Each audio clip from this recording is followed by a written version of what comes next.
Elijah thought the blizzard had trapped him alone until he saw her, a frozen German shepherd, trembling in the snow, guarding two tiny pups. And the moment he opened his door, his life changed forever. The blizzard howled through the night like a beast on the hunt, its icy claws scraping against the wooden frame of Elijah Grant's remote mountain cabin.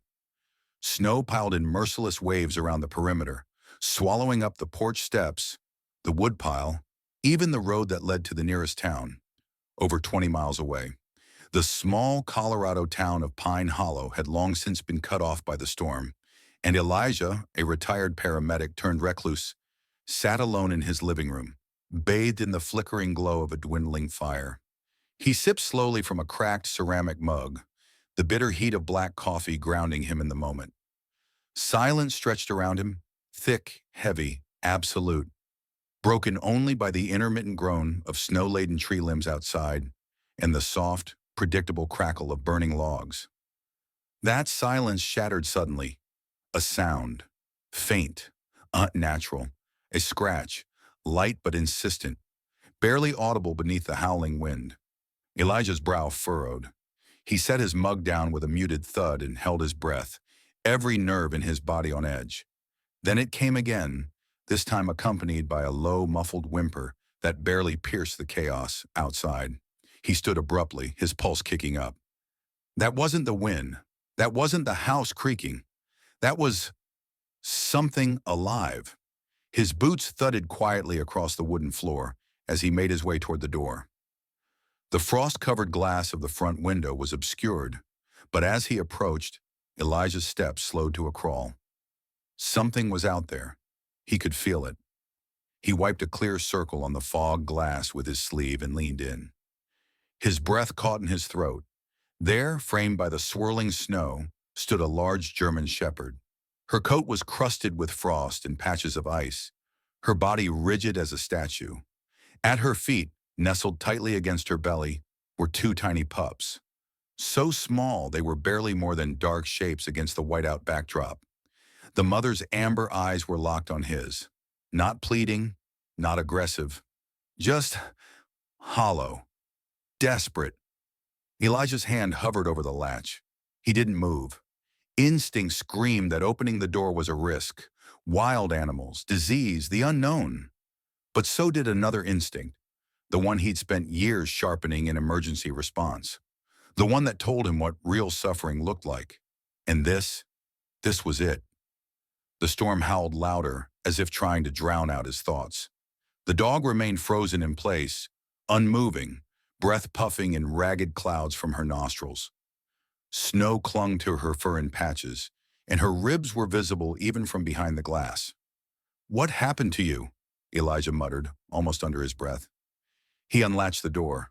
The wind burst through like a freight train, filling the cabin with an arctic blast that stung his eyes and stole the warmth from the fire in seconds. Still, the dog didn't move. She stared at him as if trying to decide whether he was a threat or a savior. "Come on, girl," he said gently, crouching down. "You can't survive out there." The shepherd's ears twitched. She glanced back at her pups, then took a tentative step forward. Her legs trembled, her paws nearly sinking into the deep snow. When one of the pups collapsed mid-step, too weak to move, she nudged it with her nose, then carefully picked it up by the scruff and carried it forward. Elijah stepped aside, keeping his body language non-threatening. Slowly, the shepherd crossed the threshold, followed by the other pup who stumbled behind her like a leaf in the wind. As soon as they were inside, Elijah shut the door with force, sealing out the roar of the storm. The silence returned, but it was different now. He turned to find the dog shaking violently, her breath shallow and uneven. The pups whimpered softly, their bodies curled close to her for warmth. He moved without thinking, grabbing the thickest blanket he could find from the couch. "Easy," he murmured, approaching slowly. "I'm not gonna hurt you." She flinched as the fabric touched her back, then stilled when she realized he meant no harm. She let out a low, shaky sigh and collapsed near the fireplace, curling around her pups like a dying star protecting its last flames. Elijah dropped to one knee beside her, watching as her eyes fluttered and blinked slowly. exhaustion threatening to overtake her. He reached out to stroke her head, but a low growl rumbled from her throat. Not aggressive, just cautious. "All right," he whispered, raising his hands. "I get it. You've been through hell." He stood and made his way to the kitchen, filled a bowl with warm water, and placed it near her. Then stepped back to give her space. She didn't move at first, but eventually her dry tongue flicked out, licking tentatively at the water. The pups barely stirred. Elijah watched, heart pounding, the weight of the moment crashing down on him like the snow outside. Where had she come from? How far had she traveled in that storm? And what in God's name had she endured? She didn't trust easily, but the moment she stepped inside, something ancient and broken began to heal. Elijah stayed still, watching the mother dog as she guarded her pups near the fire. The warmth had begun to loosen her rigid muscles, but her eyes never left him, not for a second. It was the stare of someone who had seen too much, trusted too little, and still dared to hope.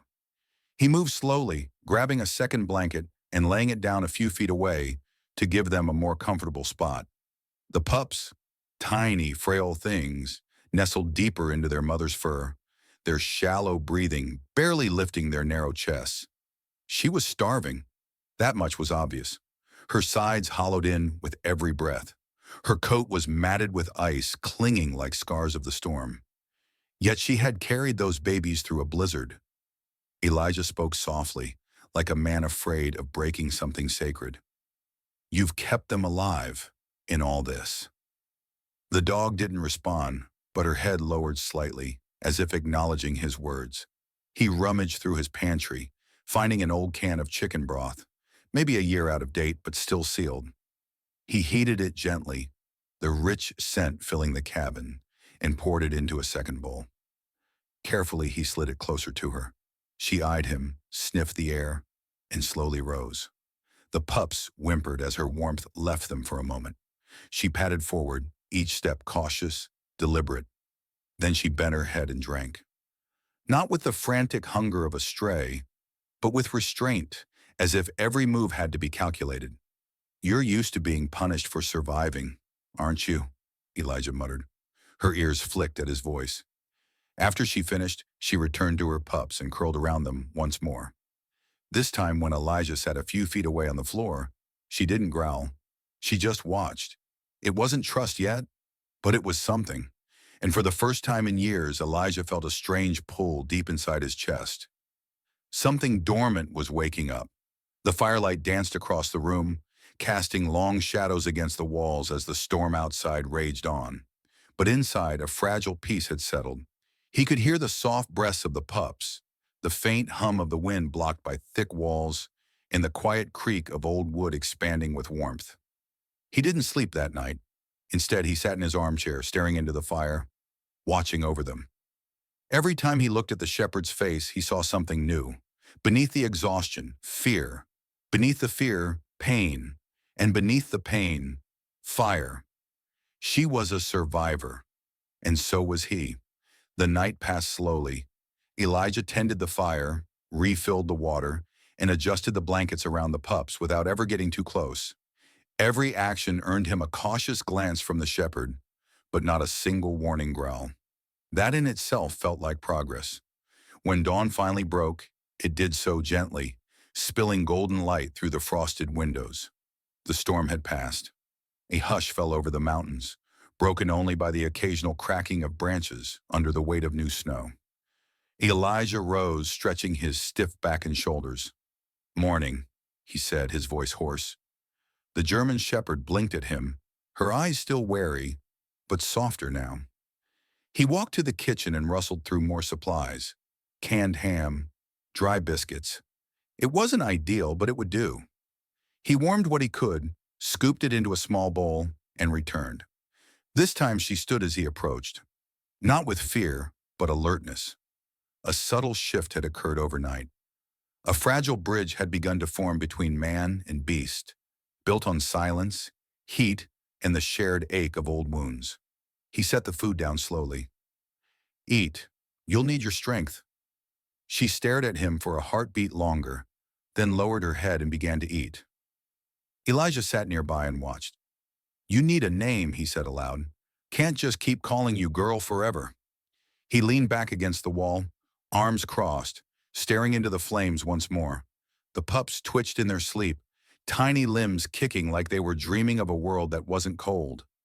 Outside, the snow sparkled like crushed glass. Inside, something just as fragile was forming. Not safety, not yet, but something close, and neither of them knew. This was only the beginning. She didn't know who to trust. He didn't know how to let anyone in. But in that fragile morning light, they both began to change. The light pouring through the windows made everything seem calmer than it truly was. The fire had burned down to a quiet ember, the last crackles fading into a still cabin air that now smelled faintly of smoke and warm broth. Elijah moved through the space like a man with purpose again. His joints ached from a sleepless night, but something had shifted inside him. He wasn't just keeping the fire alive anymore. He was protecting something, or maybe someone. The shepherd watched his every move. Her ears twitched when he opened a cupboard. Her head turned when he walked across the room. But she didn't snarl, didn't flinch. Instead, she stayed curled around her pups like a soldier guarding the last innocent things in the world. He noticed how thin the pups were, too thin. Their ribs were faintly visible, and their movements, when they stirred, were slow, uncoordinated, weak. One let out a soft squeal in its sleep. The sound twisted something in Elijah's gut. A sound he'd heard too many times in the field. Not from dogs, but from people. From children. He shook the memory off. He had to do something. He grabbed an old flannel from the closet and laid it gently across the cabin floor beside the fire, placing fresh towels underneath to act as a bed. Then he warmed another bowl of broth, thinner this time, and set it down beside the mother, now gently licking her pups' faces. "Come on," he coaxed. "Eat again. You need it." The shepherd hesitated, then slowly rose, her body still stiff and trembling. She sniffed the bowl and began to lap it up. One of the pups wriggled and let out a breathy whine, trying to crawl blindly toward her belly. The other pawed weakly at her flank. Elijah crouched a few feet away, careful not to move too fast. "They're so small," he whispered. "How did you keep them alive out there?" The dog didn't answer, of course, but her body curled protectively around the pups again the moment she finished eating, like armor reshaping itself around the only things that mattered. Elijah stood and walked over to a dusty cabinet in the corner of the room. Inside was a first aid kit, untouched in years. He opened it slowly, pulling out supplies, gauze, antiseptic, even a tiny thermometer he once used for his old beagle. All ancient, but maybe still useful. He knelt down again and looked at the shepherd. "I need to check them, all right? Just a quick look." As if understanding, she watched him closely but didn't move.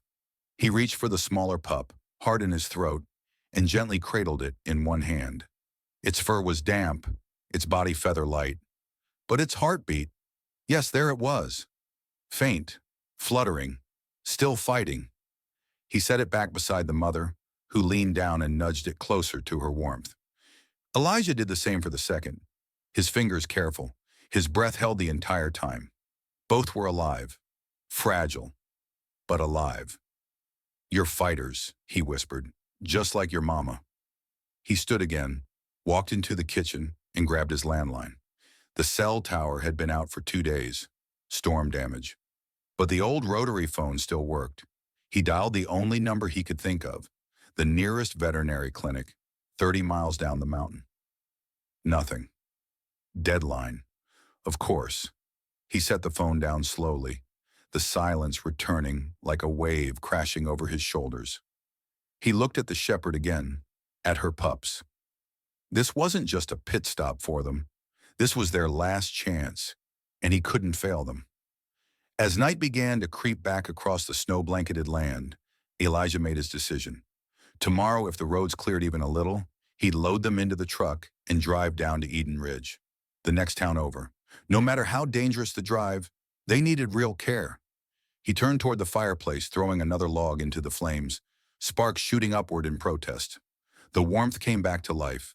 The light flickered across the shepherd's fur, catching the faint outline of old scars. Scars that didn't come from the cold. Elijah stared for a long time, and his stomach tightened. Someone had hurt her. Not nature, not a storm, a person, and whoever it was, she remembered them. He thought the danger was over when the storm passed, but sometimes the worst things don't come from nature. Elijah didn't sleep again, not really.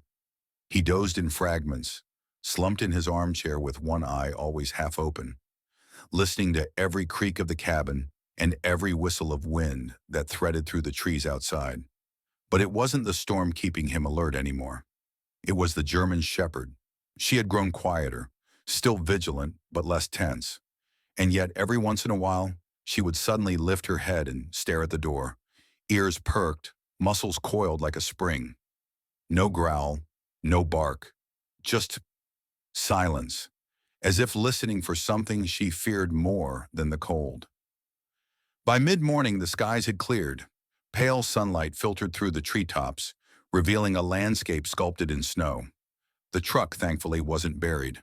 Elijah shoveled out the path in silence, his breath curling in the crisp air, boots crunching against the frozen crust.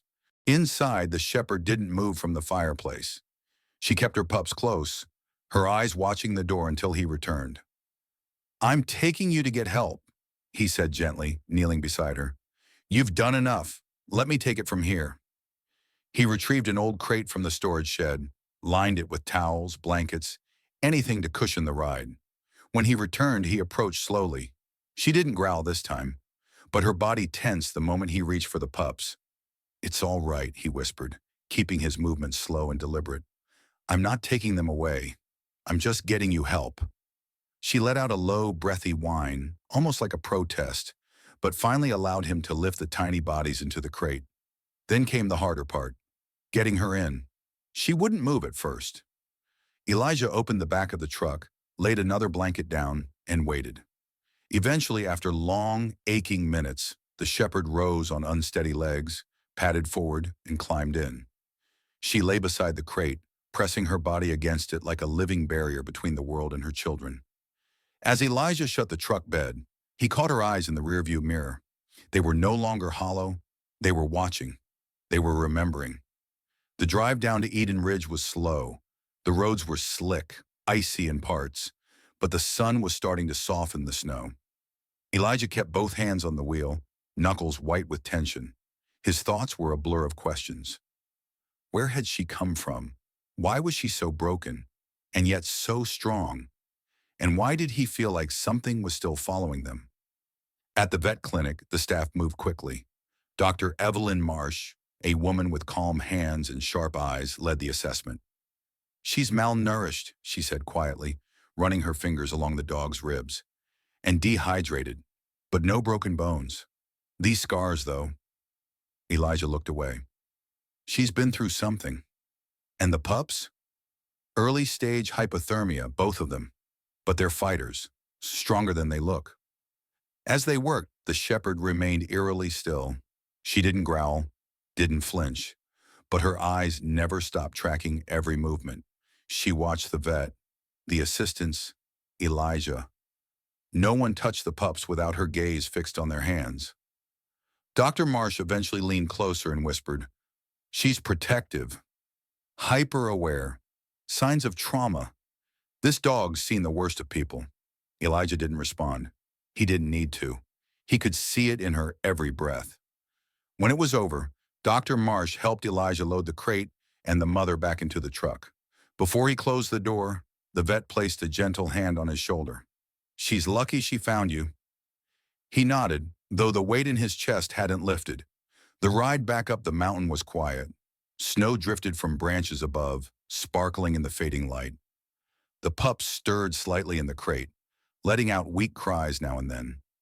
The shepherd rested her head beside them, her eyes barely open, but still awake, still listening.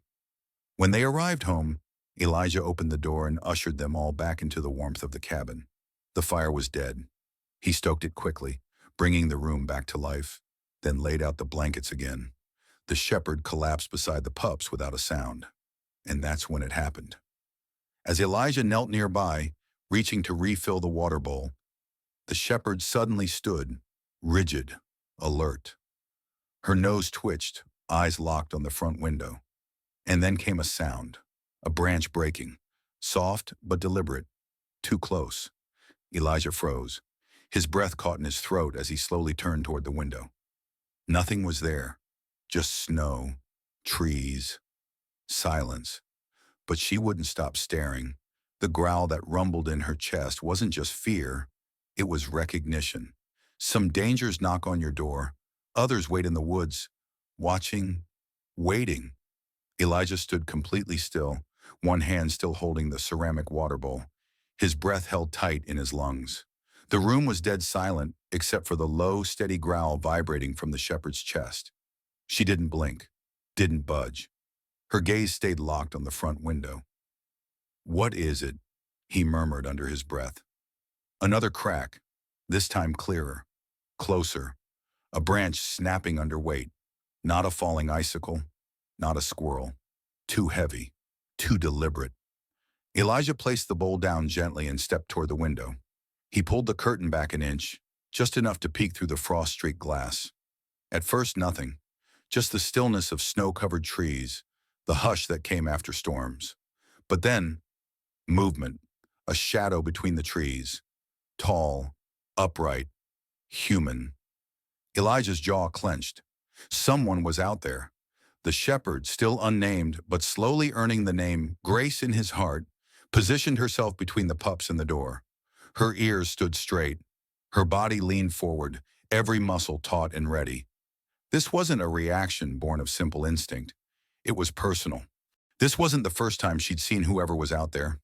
Elijah backed away from the window and grabbed the rifle from above the mantel. It hadn't been used in years, but he checked the chamber anyway. Loaded, safety on. The figure didn't move. It just stood at the edge of the tree line, watching. He tried the landline again, still dead, no cell service. Damn. Elijah stood in the center of the room, rifle in hand, Grace still growling low beside him, the pups huddled and trembling against her belly. Another sound came, not a crack this time, but a soft thud against the porch, like a boot pressing into snow-covered wood. Then silence. Elijah's heart hammered against his ribs. He crept forward again, moving toward the front door. Through the frosted glass, a shape began to materialize. A man. Mid-40s, maybe older, with a hood pulled low over his face. He was standing just at the edge of the porch, his hands buried deep in his coat pockets. Not moving, not knocking. Just standing. Elijah tightened his grip on the rifle, then called out, his voice firm but measured. "This is private property." No answer. The man tilted his head slightly, as if studying the house. Studying him, Elijah repeated it, louder. "You're trespassing. What do you want?" This time the man spoke, his voice muffled by the wind and the thick fabric of his coat. But Elijah caught the words. Clear, cold. "She's mine!" The words struck like a hammer. Grace stiffened behind him. Her growl became a snarl. "I'm taking her back," the man added, stepping closer. Elijah didn't hesitate. He flipped the safety off the rifle and aimed it directly through the glass. "You so much as take one more step." But the man didn't. He raised his hand slowly, not in surrender, in mock calm. "She's dangerous," he said louder now. "You have no idea what you're harboring." Grace's teeth were bared, saliva dripping from her jaws. The pups whimpered beneath her. "She showed up here half dead," Elijah snapped. "If she's yours, why the hell did she look like that?" The man didn't answer. Didn't have to, because Grace suddenly stepped forward, not lunging, not attacking. She moved to the front window and pressed her nose to the glass, and the expression in her eyes said it all, recognition and terror. This wasn't just her former owner. This was the one who had broken her. Elijah felt his blood go cold. "Get off my land," he shouted, the fury rising in his chest like fire. The man just smirked. "You think you've rescued something, but that dog, she's ruined. You'll see." Then, as silently as he had come, the man turned and vanished into the trees. Grace stood motionless, her tail lowered, her head bowed, her body trembling. Elijah bolted the door and drew every curtain in the house. Then he sat beside her, rifle across his lap, and whispered, "No one's taking you." Not again. And from the corner of his eye, he thought he saw a tear slide down her face. He saw the way she stood between her pups and the door, not just as a dog, but as a warrior who had escaped hell. Elijah sat by the window long after the man disappeared into the trees. His rifle rested across his knees, but his hands trembled slightly. Not from fear, but fury. The kind of cold, controlled rage that creeps in when someone threatens what you've decided to protect. Grace didn't move. She remained planted in front of the door, her body a trembling statue of muscle and instinct. Her pupils were wide, her ears twitching at every sound beyond the walls. The pups had stopped whining, sensing their mother's tension. They stayed curled beneath her, hidden in the warmth of her chest like embers in ash. Elijah watched her closely. There was a scar along her flank he hadn't noticed before. A deep line, long healed, but still visible beneath her fur. Another beneath her left ear.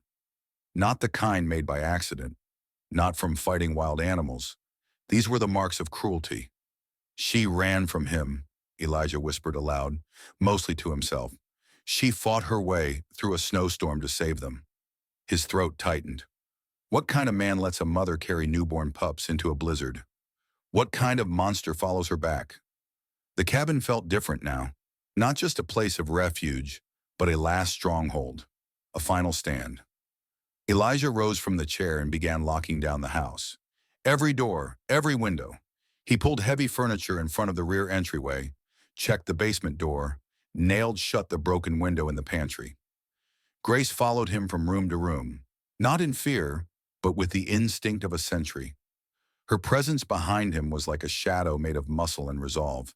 She no longer growled. She didn't have to. She was preparing. Back in the living room, Elijah added more wood to the fire. He set up a second water bowl, filled another with food scraps, then sat on the floor near the fire, not too close to Grace, but close enough. He didn't speak at first, just watched her, and waited. Finally, after what felt like hours, she stepped forward. Slowly, her head low, her eyes tired. She curled beside the pups, then stretched her neck toward Elijah's hand. He didn't move. She touched her nose to his knuckles. A light graze, he swallowed hard. "Grace," he said softly. The name slipped out before he could think. "You deserve one." She blinked slowly, didn't object. It fit. He raised his hand, hesitating, then gently ran his fingers over her forehead. No growl, no flinch, just a long, shaky exhale from her lungs. A moment of surrender, a moment of trust. "You're safe here," he whispered. But even as he said it, his eyes drifted to the window. The man hadn't come back, but he would. Elijah had seen enough in his years to know that kind of evil doesn't just disappear into the woods. It watches, waits, picks its moment, and something told him this wasn't over. That night he didn't sleep. He stayed in the chair near the fire, the rifle leaning against the wall within reach. Grace lay beside the pups, but her eyes remained open. Occasionally she'd rise, make a slow patrol of the cabin, then return. She was no ordinary dog. She was a survivor trained by pain, hardened by fear, and sharpened by love. And she wasn't going to let anything take her family again. As the fire dimmed into coals, Elijah finally leaned back and closed his eyes for just a moment. Then a sound snapped them open again. Footsteps, software, cautious, outside. He jumped up, heart hammering, and rushed to the window.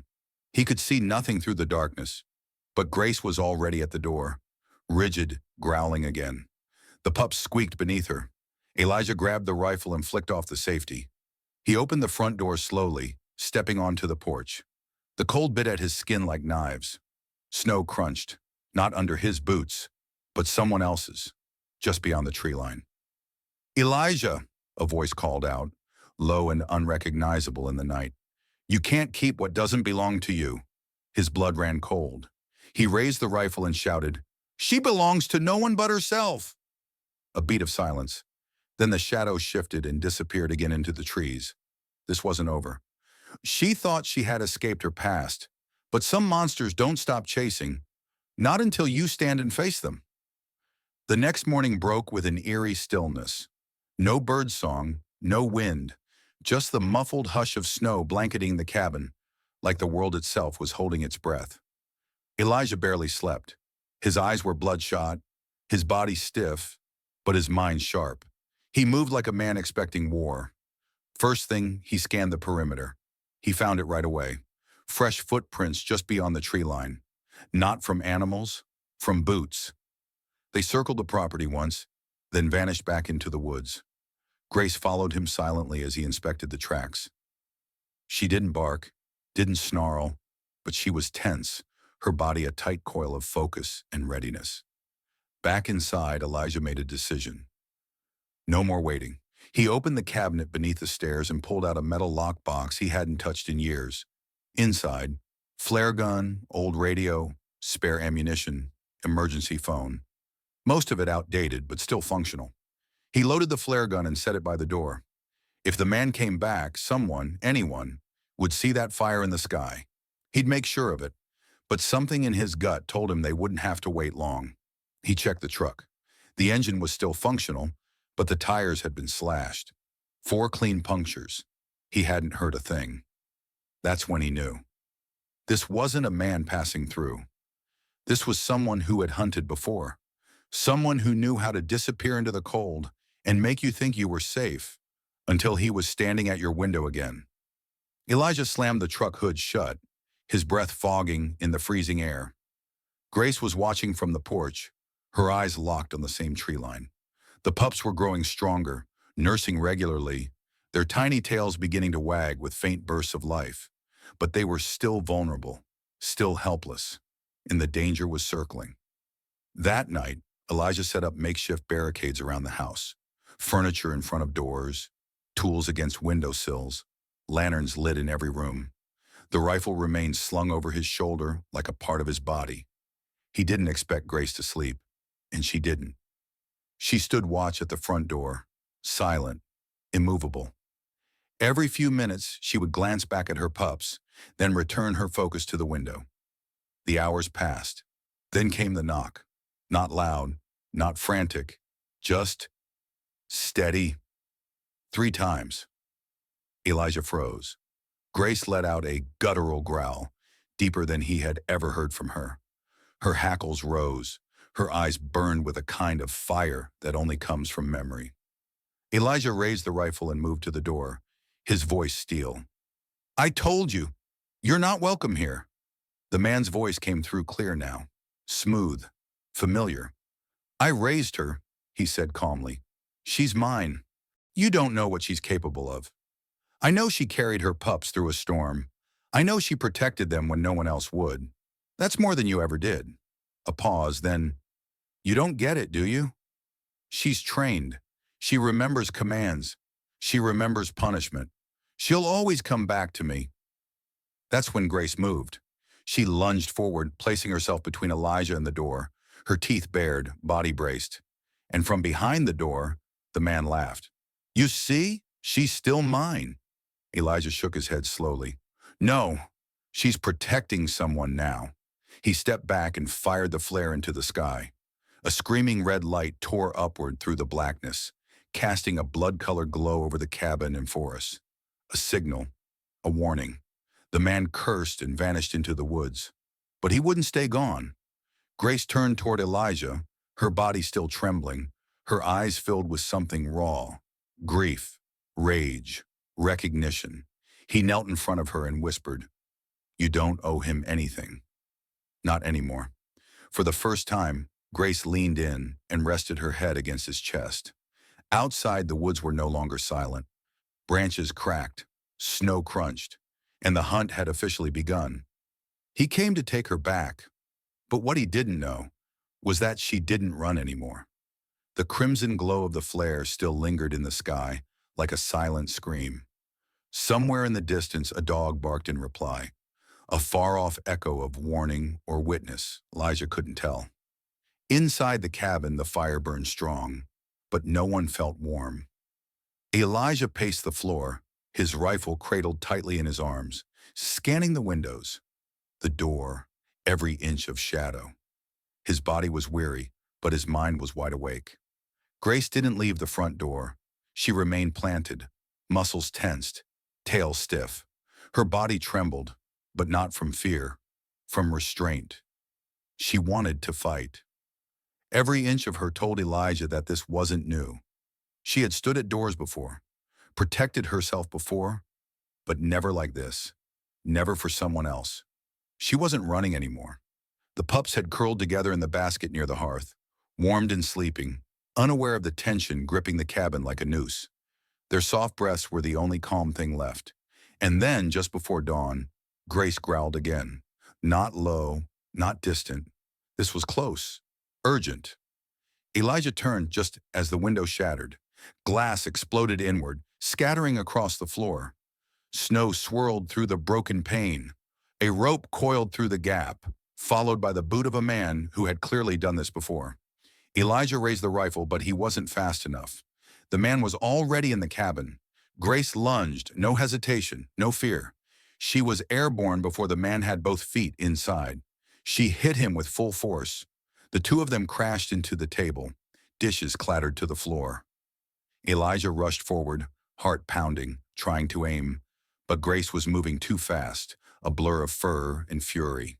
The man grunted, struggling under her weight, trying to grab at her collar. But she didn't wear one anymore. She sank her teeth into the sleeve of his coat, tore fabric and flesh. He screamed and shoved her off, stumbling back toward the door. "Stupid mutt!" he spat, blood dripping from his arm. Elijah stepped between them, rifle raised, finger on the trigger. "Get out, or the next shot isn't a warning." The man hesitated. His eyes flicked between Elijah, the pups, and Grace, who stood snarling, her teeth bared, body bleeding but unbroken. "You don't know what you've done," the man said, backing toward the door. "I do," Elijah replied, voice steady. "I gave her a reason to stay." The man vanished into the snowy woods once again. Elijah ran to the door and bolted it shut, his pulse roaring in his ears. The silence afterward was heavier than any sound. The aftermath hung in the room like smoke. Grace limped back to the pups, panting, her eyes flicking between them and Elijah. Her front paw bled, but she paid no mind. Elijah dropped to his knees beside her. "Let me help," he said. This time she didn't flinch when he touched her. She didn't growl when he cleaned her wound, or when he gently wrapped her leg with torn strips of cloth. She lay still, breathing hard, her eyes never leaving his. "You fought for them," he whispered. "You didn't run." She rested her head beside the pups, her breathing slowing, the firelight catching the scar along her side once again. But this time, it looked different. Not a mark of pain, a badge of survival. Outside, the sun finally broke over the treetops. Orange light poured over the snow-covered ground. The trees stood silent, but Elijah knew this wasn't over. The man had tasted fear tonight, but he hadn't let go. Not yet. He would come again. But so would Elijah. And Grace, now she wasn't alone. Now she had a family worth defending, and a man who would bleed beside her if he had to. She didn't run this time. She stood her ground. And when the monster came back, she was ready. The cabin sat in silence, but it wasn't peace. It was anticipation, the tense breath before the next blow. The broken window had been boarded up hastily with a piece of firewood and nails Elijah hammered in with trembling hands. The snow outside sparkled under the morning light, but no one inside was watching it. They were listening. Every creak of the roof, every rustle outside, every snap of a branch in the woods could have been him. Elijah kept the rifle close now. It no longer leaned by the door. It stayed strapped to his shoulder. He moved like a soldier again, quiet, deliberate, ready. Grace was healing, slowly. Her limp had faded into a guarded walk. Her eyes never drifted far from the door. Even when she rested, her ears stayed up, catching every shift in the wind. The pups were growing stronger. Their cries were louder, their movements more coordinated. They tried to explore the cabin, tumbling over blankets and bumping into furniture. Grace always nudged them gently back into the safety of their corner. She was teaching them already. This is safe. This is not. Elijah smiled at their innocence, but it was a fragile smile. He had seen the man's face when Grace attacked. That wasn't fear he saw. It was humiliation. The worst kind. The kind that makes violent men reckless. And reckless men don't retreat. They reload. He called the sheriff's office again. This time he got through. The signal was weak, the words broken up by static, but they understood enough. Elijah gave them his coordinates. Told them he had a trespasser. Dangerous, possibly armed. "We'll send a unit," the deputy said. "Might be a few hours." They didn't have a few hours. That evening the woods changed. It wasn't sound this time. It was silence. The kind of unnatural quiet Elijah hadn't heard since the last time he pulled bodies from a burned house during a wildfire. No wind, no birds, no distant howl of coyotes. Just stillness. Elijah stood by the front window, heart pounding. And then, movement. Not on the porch. Not at the window. On the roof. Grace snapped to attention, her body spinning toward the sound. The pups squealed and scurried toward the blanket pile. Elijah stepped forward, rifle raised, eyes fixed on the ceiling. A second later, it came crashing down. A boot smashed through the skylight, followed by the man's full weight as he dropped into the center of the living room, like a shadow falling from the sky. He was fast, but not faster than Grace. She was already on him. The impact sent them both tumbling across the room. The man shouted, cursing, punching, grappling, but Grace had learned from last time. She wasn't biting fabric. She went for flesh. And this time, she wasn't afraid. Elijah aimed the rifle, but the two figures rolled too close. He couldn't shoot. The pups cried in the corner. The man slammed Grace into the wall. She yelped but didn't back off. Blood now stained the floor. His? Hers? Both? He raised a blade. Elijah shouted, "Grace!" It was enough. She dodged left, caught his arm in her jaws, and twisted. The knife clattered to the floor.